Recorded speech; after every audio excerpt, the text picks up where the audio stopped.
తెలంగాణ రాష్ట్ర ప్రభుత్వం ఎంతో ప్రతిష్టాత్మకంగా చేపట్టినటువంటి అనేక పథకాలలో ఇందిరమ్మ ఇల్లు పథకం ఒకటి.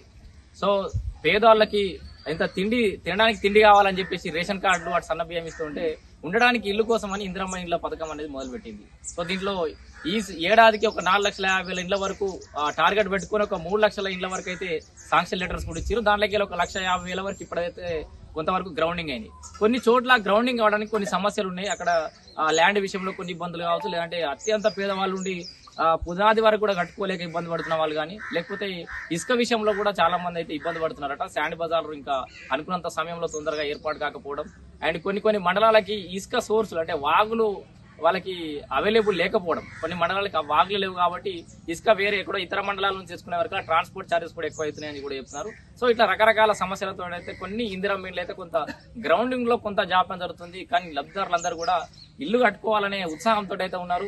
ఎప్పుడెప్పుడు మొదలు పెడదామని అయితే ఎదురు చూస్తున్నారు. వర్షాకాలాలు దగ్గరకు వస్తున్నాయి, వర్షం పడుతుంది, ఇందిరమ్మ ఇళ్ళు తొందరగా కట్టుకోవాలనే ఉత్సాహంలో అయితే ఉన్నారు. అయితే ఇక్కడ నారాయణరావుపేట మండల కేంద్రంలో ఉన్నాం మనం. ఇక్కడ మరి కాంగ్రెస్ పార్టీ నాయకులు వాళ్ళకు ఇందిరమ్మ ఇళ్ళు లబ్ధిదారులకు భరోసా నింపేందుకైతే ఇక్కడికి వచ్చినట్టుగా కూడా మనకు తెలుస్తుంది. ఇక్కడ ఇసుక సమస్య కానీ లేకపోతే ఈ లబ్ధిదారులకు ఎలాంటి సమస్య తెలుసుకునే ప్రయత్నం చేద్దాం ఒకసారి. నమస్తే. నమస్తే అండి. చెప్పండి, ఏంది నారాయణరావుపేట మండలంలో ఇందిరమ్మ ఇళ్ళు గ్రౌండింగ్ కావట్లేదా? ఏం సమస్య? గ్రౌండింగ్ అనేది వాస్తవానికి అవుతున్నది. కాకపోతే కొన్ని చోట్ల అంటే గత ప్రభుత్వం ఇచ్చినటువంటి లేఅవుట్ చేసినటువంటి సర్టిఫికెట్లు ఉండడం వల్ల గత ప్రభుత్వం ఇచ్చింది, కానీ మళ్ళీ మొన్న టీఆర్ఎస్ గవర్నమెంట్ కూడా వాళ్ళ సర్టిఫికెట్ అవే ఇష్యూ చేసినది. ఇందిరమ్మ ఇచ్చినప్పుడు ఉన్నాయి, ప్లస్ టీఆర్ఎస్ గవర్నమెంట్ ఇచ్చినప్పుడు కూడా ఉన్నాయి. కానీ వాటి స్థానంలో ఎప్పుడైతే మన ముఖ్యమంత్రి గారు పేద ప్రజలకు ఇల్లు డబుల్ బెడ్రూమ్లని ఇల్లు అయితే శాంక్షన్ చేసిండు, దాని సందర్భంగా వీళ్ళందరూ అప్లికేషన్ చేసుకోవడం జరిగింది. ఇక్కడ బంజారిపల్లి గ్రామంలో మాత్రం వచ్చినటువంటి లబ్ధిదారులు వాళ్ళ యొక్క పొజిషన్ ఎక్కడైనా చూపించలేదు. కాబట్టి వాళ్ళే తీర్మానం చేసుకుని ఒక పొజిషన్ అనేది అధికారులు చూపించారు, ఒక లేఅవుట్ చేసి చూపించడం జరిగింది. అయితే ఇంతకుముందు వాళ్ళని చాలా ఇబ్బంది పడడం జరిగింది.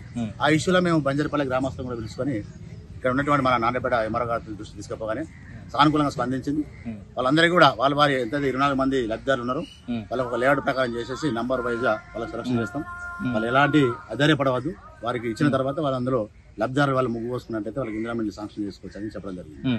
ముఖ్యంగా ఇసుక గురించి కూడా మేము ఎంఆర్ఓ దృష్టి తీసుకుపోవడం జరిగింది.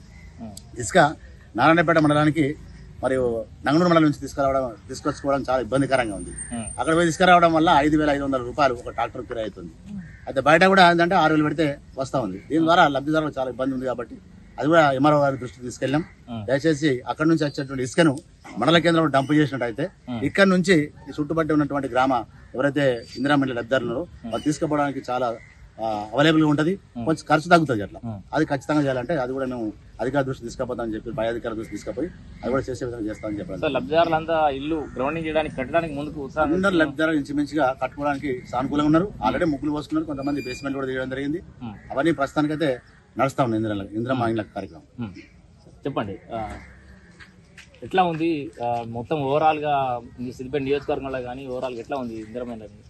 కొన్ని చిన్న ఇబ్బందులు ఉన్నాయి. ఇప్పుడు అన్న చెప్పినట్టు లబ్ధిదారులు కొన్ని ప్రొసీడింగ్స్ గవర్నమెంట్ గతంలో ఉన్న గవర్నమెంట్ కావచ్చు, ఇప్పుడున్న గవర్నమెంట్ కావచ్చు, జాగాలు లేని వాళ్ళకు పట్టాలు ఇచ్చినప్పుడు కొన్ని ప్లేసెస్లో నంబర్లు వేయకపోవడము, ఫిజికల్గా చూపెట్టింది కానీ వాళ్ళకి నంబర్లు వేయకపోవడం, 20 దగ్గర చూపించినప్పుడు నంబర్లు వేయకపోవడము, దానివల్ల ఇప్పుడు కట్టుకునేటప్పుడు మేము ఎవరికి ఎక్కడ వస్తుందో తెలియక వాళ్ళు ఎండిఓ సెక్రటరీ ఎండిఓ అంటాడు, ఎండిఓ ఎంఆర్ఓ అంటాడు. ఈ తిరగడంలో ఈ 15-20 రోజులు అక్కడక్కడ కొన్ని ప్లేసెస్లో జాప్యం జరుగుతుంది. ఇక్కడ కూడా ఇప్పుడు బంజారిపల్లి గ్రామం ఇట్లా జరిగితే మేము వచ్చి ఇప్పుడు మేడం దృష్టికి తీసుకెళ్ళాం. ఎండిఓ గారిని పిలిచింది, ఎండిఓ గారు కూడా ఎంఆర్ఓ కూడా సానుకూలంగా స్పందించింది. రేపు వచ్చి వాళ్ళకు నంబరింగ్ ఇచ్చేసి ఫిజికల్గా వాళ్ళని ఉండమన్నారు, అందరికీ నంబరింగ్ ఇస్తా ఉన్నారు. ఇది ఒక సమస్య. అయితే మిగతా దగ్గర అంతా కూడా ఓవరాల్గా సిద్దిపేట కాన్స్టిట్యున్సీలో ఎక్కడ కూడా ఇబ్బందులు లేదు, గ్రౌండింగ్ అవుతుంది. వాళ్ళకు ఖచ్చితంగా కొంతమంది చెప్తున్నారు గ్రౌండింగ్ అయిన డబ్బులు రావట్లా, అట్లాంటి ఎవరు కూడా అధైర్యపడొద్దు. గ్రౌండింగ్ అయిన తర్వాత స్లాబ్ లెవెల్ డబ్బులు స్లాబ్ లెవెల్కి వస్తాయి. బేస్మెంట్ కట్టిన తర్వాత 1,00,000 రూపాయలు, స్లాబ్ వేయొద్దు, గోడలు లాబట్టిన తర్వాత మళ్ళీ 1,00,000 రూపాయలు, స్లాబ్ వేసిన తర్వాత 2 లక్షలు, అలాగే మొత్తం అస్తర్కారు చేసిన తర్వాత 1,00,000 రూపాయలు ఖచ్చితంగా అందరికీ డబ్బులు వస్తాయి. ఎవరికైతే ప్రొసీడింగ్ ఇచ్చిందో అందరికి డబ్బులు ఇస్తాయి. ఎవరు కూడా డబ్బులు ఎవరికి ఇవ్వద్దు. మేము ఊర్లలో మేము లీడర్లము మాకు డబ్బులు ఇవ్వండి మేము చేయించుకొస్తాం అట్లేం లేదు. మీ అకౌంట్కే పైసలు వస్తాయి, మీరు కట్టగానే ఫోటో తీసుకుంటారు, సంబంధిత సెక్రటరీ టౌన్లో అయితే వార్డ్ ఆఫీసర్ వచ్చి మీకు మీ ఫొటోస్ తీసుకొని అప్లోడ్ చేసిన తర్వాత మళ్ళీ గోడలు లావట్టాలి. మీ సెక్రటరీని అడిగిన తర్వాత ఆ స్థాయి డబ్బులు అకౌంట్కి పడ్డ తర్వాత మళ్ళీ మీకు గోడలు లావట్టాలి. అట్లా కాకుండా మీరు పని చేసుకుంటూ పోయి కింద స్థాయి ఫోటోలు ఆన్లైన్లోకి వెళ్ళకపోతే ఇబ్బంది అవుతుంది. స్టేజ్ 1 బేస్మెంట్ కట్టగానే అందరికీ చెప్తున్నాను ఏంటంటే బేస్మెంట్ కట్టగానే గోడలు లావట్టేసి మేడం తర్వాత సెక్రటరీ వచ్చి తీసుకుంటారు కాదు. బేస్మెంట్ కట్టగానే సెక్రటరీని పిలవాలి, ఫోటో తీసుకొని వాళ్ళు ఆన్లైన్లో అప్లోడ్ చేసిన తర్వాత వెంటనే మీరు గోడలు నిర్మాణం చేసుకోవచ్చు. గోడలు నిర్మాణం అయిన తర్వాత ఫోటో తీసుకొని ఆన్లైన్ అప్లోడ్ చేస్తే స్లాబ్ వేసుకోవచ్చు. స్లాబ్ ఫోటో చేసిన తర్వాత స్లాబ్ ఫోటో సెక్రటరీ తీసుకుని అప్లోడ్ చేసిన తర్వాత మీరు హస్తకార్ వర్క్ చేసుకోవచ్చు. ఇలా ప్రతి స్టేజ్ కూడా ఆన్లైన్లో సెక్రటరీని పిలిచి లేదా టౌన్లో పట్టణంలో అయితే వార్డ్ ఆఫీసర్ని పిలిచి ఫోటో క్యాప్చరింగ్ చేసుకొని ఆన్లైన్లో అప్లోడ్ చేసిన తర్వాత మీరు మళ్ళీ పని కంటిన్యూ చేసుకోవచ్చు, మీ వర్క్ కంటిన్యూ చేసుకోవచ్చు, డబ్బులు మీ అకౌంట్కి వచ్చేస్తాయి. ఇక్కడ ఎవరికి కూడా బ్రోకర్లకు ఇవ్వడమో లీడర్ అని చెప్పో బ్రోకర్ అని చెప్పొస్తే ఎవరికి డబ్బులు ఇవ్వద్దు. ఈ సిస్టమ్ మన కాంగ్రెస్ గవర్నమెంట్ వెళ్ళదు. ఖచ్చితంగా ప్రతి రూపాయి లబ్ధిదారునికే చెందుతుంది. అక్కడక్కడ ఇండివిజువల్ ఇష్యూస్ మినహా ప్రభుత్వం సకాలంలో బిల్లులు పడుతున్నాయి, అంత 100% డబ్బులు పడుతున్నాయి. అందరికి ఎవరికి ఇబ్బంది లేదు.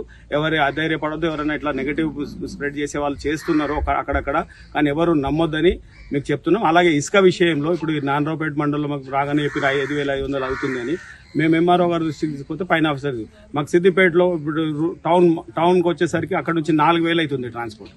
సో 4,000 కూడా ఎక్కువనే, ఎందుకంటే లబ్ధిదారు డబ్బు లేకనే మనం వాళ్ళకి ఇస్తున్నాం. సో మేము ఇప్పుడు వాళ్ళని అడిగితే ఎంఆర్ఓ గారు లోకల్ ఎంఆర్ఓ ఏమన్నారంటే అడిషనల్ కలెక్టర్ కానీ అడగండి సార్, మాకైతే ఇవే రూల్స్ ఉన్నాయి. మేము కూడా చెప్తాం మీరు చెప్పింది, మీరు డైరెక్ట్ అడిగితే బాగుంటుంది. మీరు కూడా వెళ్ళి మాట్లాడితే ఏదైనా సమస్యకు సొల్యూషన్ దొరికి పెద్ద టిప్పర్లు కానీ పెద్ద లారీలు కానీ ఒక 3 ట్రిప్లు కలిపి 3 ట్రాక్టర్ కలిపి తీసుకుంటే వాళ్ళకి తక్కువ అవుతుంది అనేది మా ఆలోచన. అదే మేము ఇప్పుడు వెళ్ళిన తర్వాత అడిషనల్ కలెక్టర్ గారి దృష్టికి తర్వాత కలెక్టర్ గారి దృష్టికి కూడా తీసుకెళ్లి ఏదైనా దీనికి సొల్యూషన్ చూసి లబ్ధిదారులకు ఇంకా బెనిఫిట్ అయ్యే విధంగా ఇసుక విషయంలో కూడా ట్రాన్స్పోర్ట్ విషయంలో కొంచెం డబ్బులు తక్కువ అయ్యే విధంగా చూస్తాం. ఇసుక అయితే ఫ్రీగా ఇస్తారు, కానీ ట్రాన్స్పోర్ట్ లో కూడా డబ్బులు తగ్గించే ప్రయత్నం చేస్తారు. మాది బంజర్పల్లి నారాయణపేట మండలం బంజర్పల్లి. నా పేరు రాజయ్య, మేము మాజీ సర్పంచ్. అయితే మాకు 408 సర్వే నంబర్లో 200 మందికి అప్పుడు మన రాజశేఖర రెడ్డి గారు ముఖ్యమంత్రి ఉన్నప్పుడు ప్లాట్లు కేటాయించినారు. అందులో అప్పుడు మనం కట్టుకోవడానికి వాళ్ళు అంత పేదలు కాబట్టి వాళ్ళు కట్టుకోలేక దేశాలు వాళ్ళు బతకడానికి పోయినరు, మధ్యన పెండింగ్ అయినరు. తర్వాత కొంచెం జాప్యం ఒకట సర్టిఫికేట్ రద్దని చెప్పి మన వచ్చిన బీఆర్ఎస్ పార్టీ ప్రభుత్వంలో మళ్ళీ కొత్త సర్టిఫికేట్ ఇచ్చిర్రు. దాన్ని కట్టుకుందామని పోతే ఇప్పుడు దాని మీద లేని పని నంబర్ లేవని వాళ్ళని ఇబ్బంది పెడతా ఉన్నారు.